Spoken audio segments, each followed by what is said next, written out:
नाज़रीन गिरामी अस्सलामु अलैकुम वरहमतुल्लाहि वबरकातुहू। सीधी बात के ताज़ा तरीन प्राइम टाइम में आप लोगों का इस्तकबाल है। नाज़रीन गिरामी, मैं अंसार अज़ीज़ नदवी इस वक्त आप लोगों के सामने कुछ अहम तरीन ख़बरों पर तबसरे वायरल वीडियोज़ की कुछ हक़ाइक़ सुनाने जा रहा हूँ। तफसीलात में जाऊँ उससे पहले आपको इत्तला कर दूँ, बल्कि आपको बता दूँ कि आपकी दी जाने वाली अमानतें अल्हम्दुलिल्लाह हक़दारों तक पहुँचाने का सिलसिला लगातार जारी है। गुज़श्ता 20 दिनों से ये कार्रवाई जारी है मुख्तलिफ़ इलाक़ों में, पहाड़ी इलाक़ों में, मोहताज बस्तियों में, जहाँ पर बेवाएँ और ज़रूरतमंद लोग और मोहताज लोग रहते हैं। गुज़श्ता 8 सालों से होने वाली हमारी ये कार्रवाई लगातार इसका सिलसिला जारी है। ये महज़ अल्लाह ताला के फ़ज़ल करम से और आप लोगों की जानिब से दी जाने वाली इमदाद और ताउन से यहाँ तक पहुँचना आसान होता है और हमारी टीम पूरे जोश व जज्बे के साथ और इख़लास के साथ यहाँ काम करती है। मज़ीद बस्तियों में काम चल रहा है और आगे भी पहुँचना है। आप अपने ताउन को जारी रखें, नए अफराद जो हैं वो भी शामिल हो जाए, पुराने जो हर साल इसमें इमदाद फराहम करते हैं वो भी इसको अपना फ़र्ज़ समझें और इसमें शामिल हो जाएं, ताकि ज़्यादा से ज़्यादा लोगों तक हम फ़ायदा पहुंचा सकें और इमदाद उनका पहुंचा सकें। नीचे व्हाट्सएप के नंबरात हैं, उस पर मैसेज कीजिएगा, आपको सारी तफसीलात मिल जाएंगी। फिर वहीं पर आपको जो भी करना है रहनुमाई की जाएगी। आइए नाज़रीन गिरामी, ख़बरों की जानिब बढ़ते हैं। इस वक्त ईरान और इसराइल के दरमियान में होने वाली जंग ने अलग ही सूरत इख्तियार कर ली है। ऐसे महसूस होता है कि इस वक्त दुनिया दो हिस्सों में बंटने वाली है। अमेरिका अपनी चाल चल रहा है, ईरान अपनी चाल चल रहा है।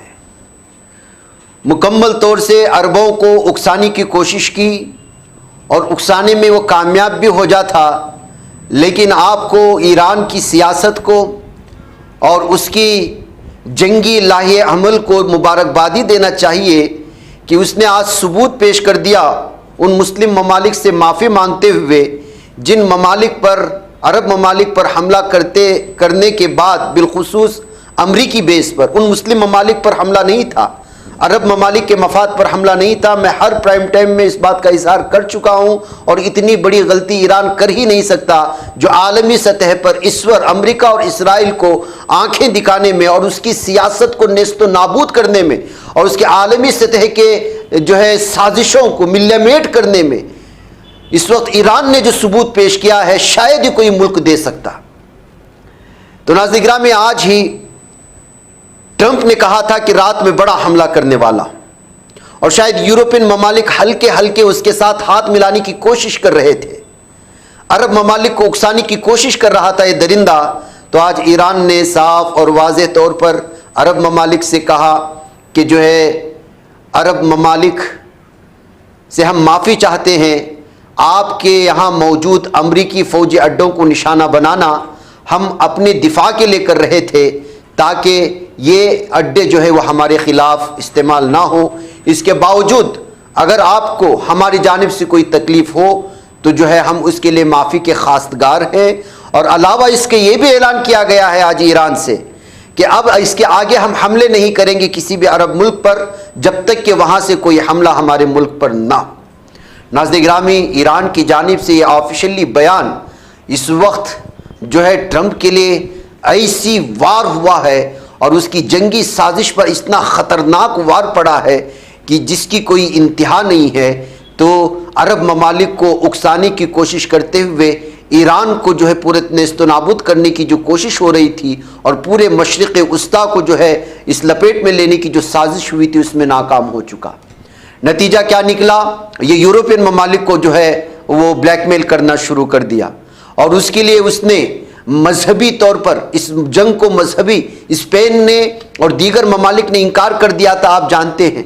लेकिन इस मरतबा जो है उनका कुछ रद्द अमल जो है झुकाव ट्रंप की जानिब होने लगा है। वजह जानते क्यों है? उनको इस बात को यकीन दिलाने के लिए इन ममालिक को जिन्होंने इनकार किया था, जिसमें बरतानिया था, स्पेन था, जाहिर सी बात है सबके सब ईसाई ममालिक थे, इनको यकीन दिलाने के लिए कि ये मजहबी जंग है और इसमें तुम्हें शामिल होना ज़रूरी है, ईरान को नेस्तो नाबूद करना ज़रूरी है, इसके लिए इन्हें बाइबल का हवाला दिया। पहली मरतबा इसने ये जो है कार्ड खेला। फिर उसके बाद जो है उसने जो है बाकायदा अखबारात के ज़रिए से अरब ममालिक के ऊपर इल्ज़ामात लगाने लगा, या फिर यूँ कहें कि जो है अरब ममालिक को उकसाने की कोशिश की, ये कहते हुए कि सऊदी अरब ने उकसाया था या सऊदी अरब ने पहले कहा था कि ईरान पर हमला करो, जबकि इसका हकीकत से कोई लेना देना नहीं था। जब उसने एक बाइबल का कार्ड खेला और कहा कि ये आखिरी ज़माने में होने वाली जंग है और हम जो है मसीहा को या लाल के इस्तकबाल के लिए तैयारी करना है, तब भी ईसाई ममालिक या यूरोपियन ममालिक सामने नहीं आए, तो इस दरिंदे ने तीसरा कार्ड खेला। कल हमने वो वीडियो आपके सामने दिखाई थी और वो थी कि पूरे अमेरिका के पादरियों को अपने दफ्तर में बुला करके इस जंग में उसकी जीत के लिए दुआ करवाया गया। मुमकिन है कि वो पादरी राजी नहीं थे, लेकिन उनको लाया गया और इसको मीडिया में बड़े पैमाने पर दिखाया गया। अरब और तमाम के तमाम यूरोपियन ममालिक ने इसको बड़ी सुर्खियाँ दी, तो नतीजा ये निकला कि जो ममालिक का झुकाव इसकी तरफ नहीं था, साफ इनकार कर रहे थे, वो धीरे धीरे जो है इसकी तरफ अपने रवैये को नरम करने लगे। तो ये सारी की सारी इस वक्त ईरान के खिलाफ यूरोपियन ममालिक के गुस्से को और उनकी नाराज़गी को, दूरी को देखते हुए और अपने मुल्क में होने वाले इख्तिलाफात को, अपने मुल्क में होने वाले जो है एहतिजाजात को दबाने के लिए इस सारे मामले को मजहब से जोड़ दिया। और फिर कहा कि हम जो है, जब उनको महसूस हुआ कि अब यूरोपियन ममालिक साथ में है, तो फिर आज बयान देते हुए ईरान को धमकी दिया कि जो है अनकंडीशनल, यानी कि आपको सरेंडर करना है बगैर किसी शर्त के, गैर मशरूत तौर पर। तब जो जवाब आया है ईरान की जानिब से, वो जवाब सुनकर के वाकई में आपका और ईरान और फिर इस जंग में ईरान की तरफदारी करने वाले, हक़ की तरफदारी करने वाले, जालिम के ख़िलाफ़ होने वाले और मज़लूम के तय खड़ने वालों के सिलसिले में वो जवाब वाकई में उनकी गर्दन ऊँची करेगा। साफ और वाज़ेह तौर पर जो इस वक्त आप देख रहे हैं, उन्होंने रिस्पॉन्ड किया और कहा कि Iran will not be controlled by the Epstein's gang, यानी कि तुम दूसरे ममालिक के बड़े बड़े सुदूर को, पीएम्स को, तुम इप्स्टियन फाइल्स को दिखा दिखा कर ब्लैकमेल कर सकते हो, हमें नहीं, क्योंकि हम जो है इस गैंग से कंट्रोल नहीं होते, उनका हम पर कुछ भी नहीं चलता। तो जाहिर सी बात है कि एक ही बयान में पूरी दुनिया को बता दिया कि इप्स्टियंस की वजह से ही ईरान पर हमला करके बड़े बड़े मुल्कों के बड़े बड़े सुदूर को बचाने की कोशिश की जा रही है, जिन्होंने दरिंदगी की और उस जो है जजीरे में जाकर के मासूम बच्चों के साथ ज़्यादती की, यहाँ तक कि जो है ख़वातीन के साथ ज़्यादती की, फहाशी को फैलाया। जो लोग हुकूक ख़वातीन के और बच्चों के हुकूक की बात करते थे, उन मुल्क के सुदूर की ये सारी की सारी फाइल्स निकलेंगी तो समझ में आएगा कि दरिंदगी और बेहयाई और बच्चों के साथ ज़्यादती और इनके अंदर मौजूद शैतानियत और फहाशियत कहाँ और किस उरूज को है। तो जाहिर सी बात है इस बयान ने जो है मजीद बौखला दिया, मजीद मुश्ताइल कर दिया है इस वक्त अमेरिका को। बहरकैफ नाज़िर-ए-गिरामी, इस दौरान एक तरफ वो अनकंडीशनल इसकी बात कर रहा था, तो उसके जवाब में आज ईरान ने एक और वीडियो जारी कर दी, और वो वीडियो बाकायदा ईरान के डिफेंस मिनिस्ट्री की जानिब से खुद बना करके, एडिट बना करके, अरबी में इसके पीछे तराना बना करके जो है इसको पेश किया गया है। हम आवाज़ के साथ इसको, आप ये मौजूद है, आप जाके देख सकते हैं, इसमें बेहतरीन अंदाज में, बेहतरीन अल्फाजों के इख्तियार के साथ और जो है उसको जो है इस पूरे तराने को पेश करते हुए बताया गया है कि हम किसी भी सूरत में सरेंडर होने वाले नहीं हैं। एक तरफ इस वीडियो को जो है जारी करके ईरान के दिफाई निज़ाम ने जो है जहां उसको उकसाया है, और वहीं पर इस वक्त ईरान के बच्चे उन यहूदी इसराइली जालिम दरिंदों को चिढ़ा रहे हैं, जिसको वीडियो में आप देखेंगे। आज से जब गाज़ा पट्टी पर हमले हो रहे थे, इसराइल के दरिंदे नाच रहे थे, वहाँ के बच्चे और वहाँ के बूढ़े जालिम दरिंदे यहूदी वो बच्चों का मजाक उड़ा रहे थे कि जो है किस तरह से मिसाइल गिर रहे हैं, बम बरसा रहे हैं। आज ईरान की बच्चे और बच्चियां इसराइली और यहूदियों का मजाक उड़ा रहे हैं और ये वीडियो बना बना कर उनको भेज रहे हैं, देखो ये है हमारे मिसाइल जो आपके यहाँ तबाही मचा रहे हैं, ये खिलौने नहीं हैं, ये पटाखे नहीं हैं। तो नाज़िर-ए-गिरामी, इस तरह होता है, ये ले दे का मामला बन चुका है इस वक्त, और इसराइल जिस तरह से खड़ा हुआ है इसके लिए आप देखिए, एक वो तो मैंने आपको दिफाई निज़ाम की जानिब से आने वाला बयान सुनाया था और एक तर्जुमान का बयान सुना। अब जो है IRGC के तर्जुमान का बयान आपको सुनाता। यह है फ़ारसी में, मैं इसका तर्जुमा आपके सामने पेश करूँगा। इन्होंने एक मरतबा फिर यूरोपियन ममालिक को, जाहिर सी बात है आज से ये बात, जैसे मैंने शुरू में कहा, यूरोपियन ममालिक वो आगे बढ़ सकते हैं, अमेरिका को सपोर्ट कर सकते हैं, तो इस वजह से बयान जारी कर दिया कि यूरोपियन ममालिक वो चाहे दुनिया के नक्शे में कहीं भी हो, उसने अगर अमेरिका और इसराइल का साथ दिया तो फिर हमारे मिसाइल उनका इंतज़ार कर रहे हैं। साफ और वाज़े तौर पर जो ये बता दिया। दो तरह की चीज़ें हैं नाज़रीन गिरामी। आज ट्रंप ने जो बयान दिया ईरान के सिलसिले में कि हम रात में बड़ा हमला करने वाले हैं, शायद वो इस जोश में कहा होगा कि जो दूसरे ममालिक, यूरोपियन ममालिक उसमें आएंगे या जो है अरब ममालिक उसका साथ देंगे। देखिए अरब ममालिक से माफ़ी मांग कर कि ईरान ने वैसे अरब ममालिक को खुश कर दिया है और उन पर होने वाले हमले, ये भी कह दिया है कि अब हम आप पर हमला नहीं करेंगे। हमको महसूस होता है कि तमाम अमरीकी फ़ौजी अड्डे और जो भी आपके इलाके में वो ख़त्म हो चुके हैं। हाँ, अगर दोबारा तो आपकी ज़मीन इस्तेमाल की गई तो हम सिर्फ जवाबी कार्रवाई करेंगे। ये हो गया। तो दूसरी जानिब यूरोपियन ममालिक राजी होने के चक्कर में बड़ा कहने लगा कि आज बड़ा हमला करने वाले हैं। तो इस सिर्फ बड़ा हमला करने वाले, एक तो हमला आसमानी हो सकता है जो फिजाई इस वक्त ऑलरेडी कर रहा है, और जैसे मैंने आज के मॉर्निंग प्राइम टाइम में बताया कि किस तरह से तबाही मचाई है आज एक शहर में और एक एयरपोर्ट में जो तेहरान से जुड़ा हुआ एक शहर था। बल्कि उसके बाद जो है लगातार बयान आ रहे हैं और अलग अलग तरह से, एक तरह से इस तरह के बयान नहीं होते, लेकिन ट्रंप के इस अनकंडीशनल सरेंडर होने और बड़ा धमाका करने की बात करने के बाद, एक तो वो जिन्होंने इप्स्टीन फाइल के हवाले से जवाब दिया है, और दूसरा जो है इस वक्त इन्होंने, और तीसरा जो है ये वीडियो जारी करके, और चौथी और भी बहुत सारी वीडियोस जो लॉन्चर्स के ज़रिए से मिसाइल दाग करके जो है इसको धमकी को जो है जवाब दिया गया है। इसी दरमियान में नाज़रीन गिरामी एक और वीडियो आ जाती है और वो है इस्राएली सोल्जर्स की। एक कमांडर का जो है फ़ारसी में इंटरव्यू लिया जा रहा था मकामी टीवी में, तो उन्होंने कहा कि आप लोगों ने डायलॉग नहीं क्यों किया और डायलॉग पर आना चाहिए। तो उन्होंने कहा कि डायलॉग करना और गुफ्तगू करना, मुज़ाकरात करना तो ये लीडर्स का काम है। हम तो फ़ौजी हैं और हम जानते हैं कि किसको कैसे कत्ल करना है और किसको कैसे बचाना है। हमारा काम ये है, हमें जो चीज़ें मिलती हैं वो हम करते हैं और उसमें हम जी जान लगा देते हैं। और जाहिर सी बात है कि इस वक्त कोई भी आदमी सरेंडर होने को तैयार नहीं, बल्कि ईरान का कोई बच्चा भी सरेंडर होने को तैयार नहीं, हर कोई शहीद होने के लिए तैयार है। एक तरफ ये बयान नाज़रीन गिरामी, तो दूसरी जानिब एक और वीडियो वायरल हो रही है और वह वज़ीर ख़ारिजा की, ईरान की। एक इंटरव्यू दिया था उन्होंने और एक उस इंटरव्यू में MBC के एंकर ने या मेज़बान ने उनसे सवाल करता है कि जो है क्या आप नहीं डर रहे हैं इसराइल और अमेरिका से जो आपके मुल्क पर आकर कब्ज़ा करना चाहते हैं, अंदर दाखिल होना चाहते हैं? तो उनका जवाब क्या है, बल्कि मैं कहना नहीं चाहता, आप खुद सुन लीजिएगा। Are you afraid of a US invasion in your country? No, we are waiting for them. तो कह रहे हैं मुस्कुराते हुए कि तो हम तो उनका इंतज़ार करेंगे, देखते हैं कि वो कितने अंदर आते हैं। तो नाज़रीन गिरामी, ये होती है कौम, ये होती है कौम के लीडरान। जो कौम जो चाहे फ़ौज का सरबराह बयान दे रहा हो या मुल्क का वज़ीर ख़ारिजा बयान दे रहा हो या फिर वो डिफेंस मिनिस्ट्री से शाये होने वाली कोई वीडियो हो या वहाँ के मासूम से बच्चे हों या फिर ईरान और तेहरान की गलियाँ हों, सब इसी बात के लिए तैयार हैं कि हमें मरना है, हम या तो शहीद होंगे या फिर जीतेंगे। बीच का इस वक्त हमारे पास कोई रास्ता नहीं है। यही वजह है नाज़रीन गिरामी, बौखलाया हुआ सुपर पावर अमेरिका वो अकेला लड़ने से डर रहा है। सुपर पावर कहलाने वाला और अपने आप को टेक्नोलॉजी में सबसे माहिर कहलाने वाला इसराइल अकेला ईरान से लड़ने में डर रहा है।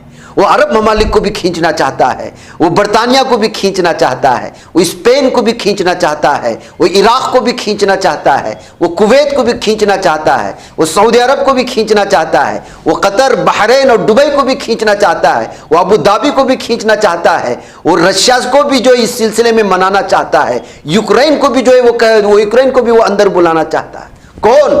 जो इस बात का दावा करता है कि मैं सुपर पावर हूँ, मेरे पास ऐसे खतरनाक हथियार है कि तुम्हें सरेंडर करना होगा। और ये एक मुस्लिम मुल्क के सामने इस वक्त ऐसे भीगी बिल्ली बना हुआ है कि खुद को बचाने के लिए उसे मजहब का आड़ लेना पड़ रहा है, पादरियों को बुला करके अपने दफ्तर में दुआएं करवाना पड़ रहा है, लोगों को बेवकूफ़ बनाने के लिए इसे जो है बाइबल से जोड़ना पड़ रहा है, उसे मजहबी जंग कहना पड़ रहा है, और फिर सबको दावतनामे भेज भेज करके जो नहीं मान रहे हैं उनको धमकियां देनी पड़ रही है। इसके बावजूद वो ईरान को अपने घुटनों पर नहीं ला पा रहा, बल्कि खुद अकेला ईरान तमाम ममालिक से कह रहा है कि जो भी इसराइल और अमेरिका का साथ देगा वो हमारा दुश्मन है और हमारी मीज़ाइलों के निशाने पर है। तो नाज़िर-ए-गिरामी, ये है ईरान अब तक की जो ताज़ा अपडेट्स मेरे पास आई। इसके अलावा एक और वीडियो आई हुई है तबाही की, मैं इसको गैर मुसद्दिक़ा ही कहूँगा, लेकिन धमाके की ये नज़ारा देखने के बाद अगर वाकई में ये जिस तरह के दावे किए जा रहे हैं सोशल मीडिया में वो है, तो ये आपको दिली तस्कीन पहुंचाने वाली वीडियो होगी। बताया जा रहा है कि तिल अबीब से लगे हुए एक शहर में जहां एक बहुत बड़ा जौहरी प्लांट या इस तरह की कोई ख़ास केमिकल की फैक्ट्री थी, उसको जो है तबाह बर्बाद कर दिया गया है।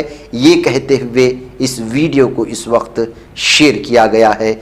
ये अब तक की ताज़ा जो खबरें सामने आ रही थी कि इस सिलसिले में क्या हुई। अब रही बात दूसरी कि इसका इम्पैक्ट इस वक्त भारत में किस तरह से पड़ रहा है और बयानात किस तरह से हो रहे हैं, उस पर भी एक नज़र कर लेते हैं। तो नाज़िर-ए-गिरामी, ईरान का मुतासिर होना मतलब यह है कि भारत का बराह रास्त मुतासिर होना मुख्तलिफ, इसलिए कि आबनाए हुर्मुज़ बंद हो गया तो मतलब यह है कि बहुत सारे ममालिक तो मुतासिर होंगे लेकिन भारत ज़्यादा मुतासिर होगा। इसराइल जंग के सबब गुजरात में 100 फैक्ट्रियां बंद हो चुकी हैं। 10 लाख मजदूरों पर इस वक्त जो है बेरोजगारी की तलवार लटकी हुई है। एक नुकसान भारत के लिए वो तो अलग है जो इस वक्त दुबई और मिडल ईस्ट में मौजूद भारतीय जो वहाँ रहते हैं और काम करते हैं, उनकी रोजगारी ख़त्म हो चुकी है, फिलहाल के लिए बंद हो चुकी है। वो लगातार जो है वापस भारत आ रहे हैं। वहाँ काम करने वाले मजदूरों की या ताजिरों की, इन लोगों की जो है अचानक वापस आने का मतलब यह है कि आपका बहुत बड़ा सरमाया जो मुल्क को बैरून ममालिक से आता है, जो खरब रुपए में है माहाना, सिर्फ फैमिली एक्सपेंसेस के लिए भेजी जाने वाली बाहर की रकम जो यहाँ की बैंकों में डिपॉजिट होती है वो खरबों की है एक महीने में।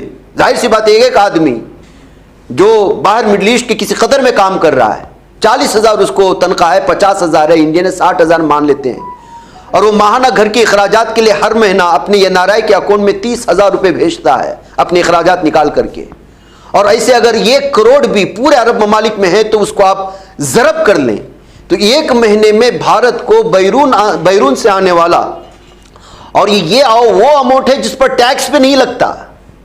जब आप एनआरआई का अकाउंट खोल लेते हैं तो वहां पर आने वाले अमाउंट पर टैक्स भी नहीं होता, तो खरबों रुपए माहाना नुकसान होते हैं और जो है जो आने की रकम होती है बंद हो जाती है। ये तो है ही। दूसरा, यहां पर जितने भी ऑयल और दीगर चीज, जाहिर सी बात है कि कार की बड़ी फैक्ट्रियां चल रही हैं और आपकी हर चीज की फैक्ट्री चलेगी तो या तो ईंधन से ही चलेगी ना, दूसरा कोई ऑप्शन नहीं है। बिजली से इतनी बिजली की पैदावार भारत में नहीं है कि उस बिजली की वजह से आपके कारखाने चलें। बिजली जाती है तो आपको पेट्रोल की जरूरत है, बिजली जाती है तो आपको ऑयल की जरूरत है। बसूरत दीगर जो बिजली का जो मुतबादिल है वो कैसे चल सकेगा?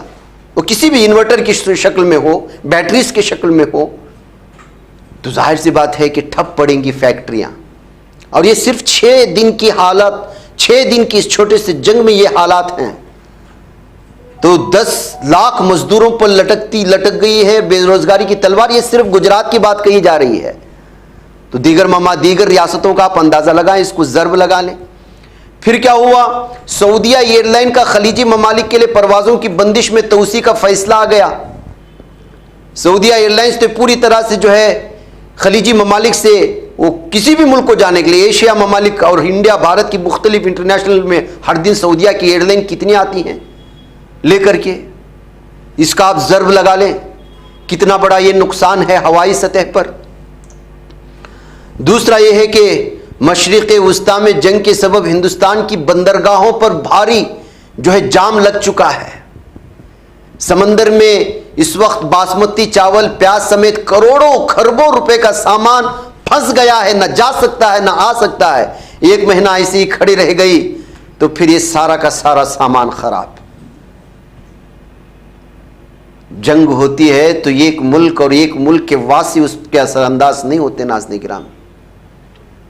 ऊपर से फिर भी गुलामी करने पर मजबूर है भारत, और बड़े सीना तान करके इंडिया से कहता है कि हमने आपसे कहा था कि रशिया से तेल ना खरीदो, चूंकि अब जो है जंग हो रही है, आपको तेल की, ऑयल वगैरह की जरूरत है, आप रशिया से खरीदो। यानी क्या भारत का सुप्रीम लीडर भी जो इस वक्त इस कदर परेशान, इस कदर मजबूर है कि 130 करोड़ आबादी का एक मुल्क का वजीर आजम ये इस तरह से अमेरिका के सामने झुक जाए, सरेंडर हो जाए, और वो उससे कहे कि जो है आप फला मुल्क से तेल खरीदना है, फला मुल्क से तेल नहीं खरीद सकते। ये किस तरह की बुजदिली है। यहां अपोजिशन के सामने सीना तान कर खड़ने वाले, पार्लियामेंट में सीना तान करके दूसरों को गालियां देने वाले, उन लोगों के सीनों की जो चौड़ाई है वो यहां पर क्यों सुकड़ जाती है। यही सवाल किया है असुद्दीन ओवैसी ने, पार्लियामेंट में भी किया, बाहर भी किया। देख लीजिए इस वीडियो। नरेंद्र मोदी 56 इंच का सीना की बात करते हैं, राष्ट्रवाद, देशभक्ति की बात करने वाले आरएसएस वालों, बताओ एक कौन है अमेरिका का मिनिस्टर जो हमसे कह रहा है, 133 करोड़ के मुल्क से कह रहा है कि आप 1 महीने के लिए तेल खरीद सकते हैं, जिससे चाहे हम तेल लेंगे। तुम होते कौन हमको बोलने वाले? क्या भारत को गिरवी रख दिया आपने अमेरिका के पास? बताओ बीजेपी वालों। मगर अजीज दोस्तों और बुजुर्गों, ये बीजेपी आरएसएस वालों से हम पूछना चाहते हैं, इनका एक स्कॉट बेसेंट, इनका वजीर है ट्रंप का, वो अमेरिका से कह रहा है कि 1 महीने के लिए भारत रूस से तेल खरीद सकता है। 1 महीने के लिए आप खरीद सकते। ये मुल्क की सालमियत, सॉवरेनिटी है। नरेंद्र मोदी 56 इंच का सीना की बात करते हैं, राष्ट्रवाद, देशभक्ति की बात करने वाले आरएसएस वालों, बताओ एक कौन है अमेरिका का मिनिस्टर जो हमसे कह रहा है, 133 करोड़ के मुल्क से कह रहा है कि आप 1 महीने के लिए तेल खरीद सकते हैं। अरे बीजेपी आरएसएस वालों, अगर भारत से मोहब्बत है तो थूको उस जालिम पर और कहो कि हम जिससे चाहे तेल लेंगे, जिससे चाहे हम तेल लेंगे। तुम होते कौन हमको बोलने वाले? 1 महीने के लिए ले लो। क्या भारत को गिरवी रख दिया आपने अमेरिका के पास? बताओ बीजेपी वालों, कि एक मिनिस्टर कह रहा है 1 महीने के लिए ले लो। कौन है ये लोग? क्या इसीलिए अंग्रेजों से हमने आजादी हासिल की थी कि कोई गोरी चमड़ी वाला हमसे कहे कि 1 महीने के लिए ले लो? मगर नहीं बोलेंगे। ट्रंप इनके बड़े अब्बा हैं, डर लगता है इनको नहीं बोल सकते। तो नाज़रीन में उधर दुबई से खबर आ रही है कि इमरजेंसी अलर्ट जारी है। चूंकि आज मैंने सुबह में वो दिखाया भी था कि जो मेट्रो का जो गुजरगाह है वहाँ ड्रोन से हमला हुआ है, मुमकिन मिसाइल खतरे हो सकते हैं, जबकि ईरान ने साफ और वाज़ेह तौर पर कहा है कि हमले नहीं होंगे। लेकिन अंदरूनी सतह पर जितने भी हमले हो रहे हैं, ईरान उससे साफ इनकार कर रहा है कि इससे हमारा कोई लेना देना नहीं है, इसलिए कि हम जो है वहाँ के हुक्मरानों को या लोगों को तकलीफ देना नहीं चाहते। बहरकैफ इसके बावजूद जो है दुबई में इमरजेंसी अलर्ट जारी कर दी गई है। दुबई में रहने वाले हमारे भारतीय अहबाब भी इसको नोट कर लें। मुझे इजाज़त देना। अस्सलाम वालेकुम रहमतुल्लाहि व बरकातहू।